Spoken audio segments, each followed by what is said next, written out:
शुक्रवार की सुबह, इट्स फ्राइडे और इंटरेस्टिंग चल रहा है अब तक का ये कारोबारी हफ्ता। ट्यूसडे से इस हफ्ते की मैपिंग आपकी स्क्रीन्स पर आएगी। वो ट्यूसडे के शार्प सेल ऑफ के बाद इंडेक्स एक डिफाइंड रेंज में कंसोलिडेट होता हुआ। इनफैक्ट ट्यूसडे की जो बड़ी, एक काम करिए कैंडलस्टिक ही दिखा दीजिए, ये आ गया। इनफैक्ट ट्यूसडे की जो बड़ी बेयरिश कैंडल थी, परसों और कल का सेशन उसी के अंदर समाता हुआ नजर आया। हो सकता है एक काम फेज हो बजट की वोलेटिलिटी से पहले का। और आपके लिए स्क्रीन्स पे कल का सेशन भी रखता हूं। बस शुरुआत हुई थी। शुरुआत में हम एक समय 65 पॉइंट निफ्टी में दबाव के साथ कामकाज कर रहे थे, पर वो इनिशियल डिप के बाद तेजी ने शुरुआती घंटे में ही तूल पकड़ लिया। पर हां, उसके बाद वो मोमेंटम ठंडा पड़ गया। पूरे दिन दायरे में कामकाज और फाइनली हायर लेवल से स्लिप होकर माइनर पॉजिटिव गेन के साथ बंद हुए। हां, 23,200 के ऊपर का क्लोज था और ये बैक टू बैक दूसरा सेशन हो जाता है जहां पे हमने पॉजिटिव मोमेंटम दिखाया, या फिर कह लीजिए परसों के गेन्स को एक्सटेंड किया कल के कारोबारी सत्र में। खैर, आज एक रिजल्ट हेवी डे है। फिर से कई सारे इंपॉर्टेंट नंबर्स पे खुलते रिएक्ट करना है, जिसपे अपन चर्चा करेंगे। कई सारे तो हेडलाइन में मेंशन थे। ऊपर से 2 निफ्टी की कंपनीज और इनके अलावा 9 और वायदा बाजार के रिजल्ट्स हैं जो आज शेड्यूल्ड है। इन नंबर्स पे रिएक्शन की तैयारी हो रही होगी। बैंक ऑफ जापान का ब्याज दरों पर फैसला आज आना है।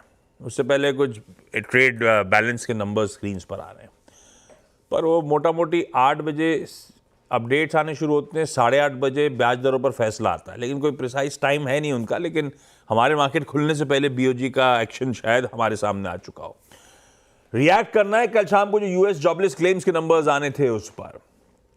और आज से ध्यान रखिएगा, इस मंथली एक्सपायरी का लास्ट लेग की शुरुआत हो रही है और इसी लेग में बजट रिलेटेड एक्सपेक्टेशंस जो भी हैं बाजार की, वो प्राइस इन, वो फैक्टर इन होना शुरू होंगी। गिफ्ट निफ्टी कह रहा है ठीक ठाक शुरुआत होगी, टचवुड तीसरा दिन होगा। 30-35 पॉइंट हर निशान के साथ शुरुआत होने के इंडिकेशंस। हॉर्मास बगल में बैठे हैं, इनसे ग्लोबल मूड माहौल पे चर्चा होनी है। वीरू दिल्ली में बैठे हैं, नहीं नोएडा में बैठे हैं। ये बताएंगे कैसे निफ्टी बैंक पे हमें अप्रोच करना है, और कंचन बताएंगी सारे इंपॉर्टेंट स्टॉक्स इन न्यूज। सब फेस्टिव फर्वर में इसलिए नजर आ रहे हैं क्योंकि अपन आज चैनल पे सेलिब्रेट कर रहे हैं अपना रिपब्लिक डे, गणतंत्र दिवस। साल की पहली छुट्टी जो ऑफिशियली आनी थी वो भी संडे को पड़ गई। कोई ना, लाइए हॉर्मास के पास जाऊं, ग्लोबल मूड समझूं। उससे पहले जरा सा अपने एशियन पीयर्स और इंटरनेशनल मार्केट्स के सारे क्यूज आपके सामने क्विकली रख देता हूं। गिफ्ट निफ्टी कह रहा है हल्के हरे निशान के साथ शुरुआत। एशिया मिला जुला सा कामकाज कर रहा है। हां, बैंक ऑफ जापान का आउटकम का बेसब्री से इंतजार जरूर होगा सबको। यूएस का हैंडओवर ठीक है भाई साहब, वो एक्सटेंडेड वीकेंड के बाद जब से लौटे हर दिन तेजी के मूड में है। तो ऐसे में तीनों बेंचमार्क्स इन ग्रीन स्ट्रेट थर्ड सेशन के लिए आपकी स्क्रीन पे 1/4 से 1% की मजबूती के साथ तीनों बेंचमार्क्स में कल कामकाज हुआ। आज सुबह के फ्यूचर्स लार्जली फ्लैट लाइन के इर्द गिर्द कामकाज करते हुए। ऐसे में हॉर्मास से जान लिया जाए हैंडओवर है कैसा। इस बीच वैसे ट्रंप 2.0 में पहली बार दुनिया भर के लोगों को एड्रेस भी कर डाला ट्रंप साहब ने। भाई साहब कल कहाँ थे आप? रिपब्लिक डे की तैयारी कर रहे थे? बस कुछ ऐसा ही समझ लीजिए। लेकिन कैसा मूड है?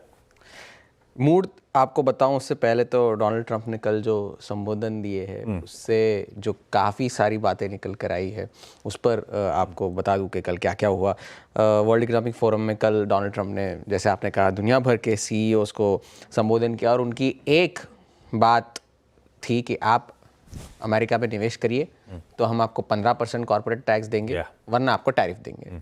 ये बड़ा टेक अवे था और हर मुद्दे पर उन्होंने बात की, फिर चाहे वो यूरोप हो, मॉनेटरी पॉलिसी हो, तेल हो, चीन हो, सभी पर उन्होंने बात की। पहले तो पॉलिसी के बारे में बता दूं कि पॉलिसी के बारे में उन्होंने कहा है कि मैं कम ब्याज दरों की मांग करूंगा फेड से, जेरोम पावेल से, और सिर्फ यूएस में ही नहीं दुनिया भर में ब्याज दरें कम होनी चाहिए और हमें दुनिया को हमें फॉलो करना चाहिए, ये डोनाल्ड ट्रंप ने कहा। और जेरोम पावेल से वो सही वक्त आने पर बात करेंगे, ये उन्होंने कहा कि मैं जेरोम पावेल से बेहतर मॉनेटरी पॉलिसी जानता हूं और मैं ये कहूँगा उनसे कि ब्याज दरें कम होनी चाहिए। अब मैंने शायद आपसे जिक्र भी किया था इस बात का कि एक सास बहू वाली जो इक्वेशन होगी दोनों की, ये इसका पहला जो आप कह सकते हैं कि सैल्वो जिसे कहते हैं, वो डोनाल्ड ट्रंप ने कल फायर कर दिया है ब्याज दरों को लेकर।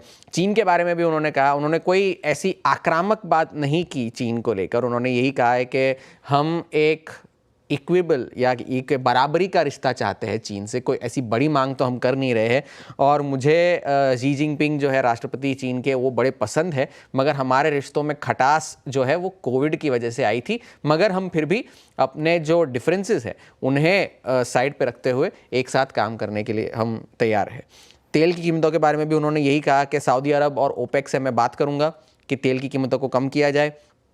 अगर तेल की कीमतें कम हुई तो उससे महंगाई कम होगी, महंगाई कम होगी तो उससे ब्याज दरें कटेंगी, ये ट्रंप ने कहा। और ये भी कहा कि अमेरिका में दुनिया का सबसे ज़्यादा ऑयल एंड गैस रिजर्व है तो हम उसका इस्तेमाल करेंगे। और दिसंबर के महीने में जो महंगाई के आंकड़े थे उसमें 40% जो कंपोनेंट था वो एनर्जी प्राइसेस का ही था।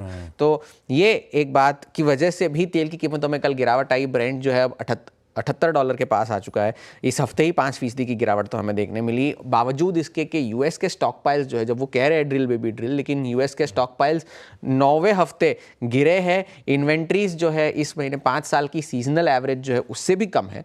तो वो उसके बावजूद जो है ब्रेंट तेल की कीमतों में कल गिरावट देखने मिली। और ट्रंप के इन बयानों के बाद जो 2 ईयर यील्ड है, जो पॉलिसी सेंसिटिव यील्ड जो होती है, उसमें भी कल गिरावट आई। अब 4.4 तक जो जा चुकी थी 2 साल की यील्ड, वो अब गिरकर 4.28 पर आ चुकी है। जो DEI जो इंक्लूजन को लेकर जो बातें हैं उस पर भी उन्होंने ये कहा कि उन्होंने उसे बिल्कुल बकवास है, ये उन्होंने कहा, क्योंकि वो एग्जीक्यूटिव ऑर्डर भी उन्होंने साइन करा था। और लेकिन काफ़ी सारी कंपनियां ऐसी हैं जो इसका विरोध कर रही है। कॉस्टको जो है उसने, उनके शेयर होल्डर्स ने 98% शेयर होल्डर्स ने DEI के जो प्रोग्राम्स को बर्खास्त करने का प्रपोजल एक प्रॉक्सी फर्म ने दिया था, उसको कंपनी ने और शेयर होल्डर्स ने दोनों मिलकर जो है वो खारिज कर दिया है। ये कॉस्टको ने किया। अब मूड बता दूं आपको, हैंडओवर तो काफ़ी अच्छा था। जब कम ब्याज दरें और कम तेल की कीमतों की बात हो तो बाजार को ये बात अच्छी लगी। डाउ जोन्स जो है अब सिर्फ अपने रिकॉर्ड हाई से 500 पॉइंट नीचे है, कल भी उछाल के साथ बंद हुआ। 400 पॉइंट की तेज़ी हमें डाउ में देखने मिली। और 13 जनवरी को जो डाउ ने लो बनाया था 41,844 का, उससे ऑलरेडी वो लगभग 2,500 पॉइंट चढ़ चुका है 7 या 8 ट्रेडिंग सेशंस में। और S&P 500 भी 6100 के ऊपर बंद हुआ। नैस्डैक में भी रिकवरी देखने मिली, जिससे वो उसमें वो भी हरे निशान में बंद हुआ।